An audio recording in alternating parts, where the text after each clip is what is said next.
Soy el Dr. Covaro, especialista en cirugía de columna. Básicamente me dedico a todo tipo de tratamientos, desde los menos invasivos, como terapia regenerativa, infiltraciones, hasta cirugías de mayor y menor envergadura, como escoliosis, hasta cirugías de hernia discal o estenosis de canal, que las hacemos bajo cirugías mínimamente invasivas, que esto es con endoscopia.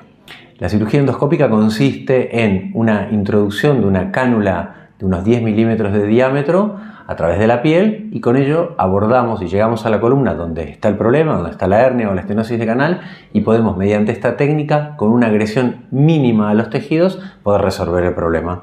Esto es una cirugía que dura entre una hora, hora y media, y el paciente se puede marchar de alta el mismo día a su casa. Los beneficios de la cirugía endoscópica actualmente son una rápida recuperación de la herida quirúrgica y una vuelta a la actividad deportiva y laboral muy temprana, en comparación o respecto con la cirugía tradicional. Aparte de que se consiguen unos excelentes resultados, se reduce muchísimo la tasa de complicaciones. Esta técnica hoy la traemos hasta aquí y no hace falta ningún gran desplazamiento.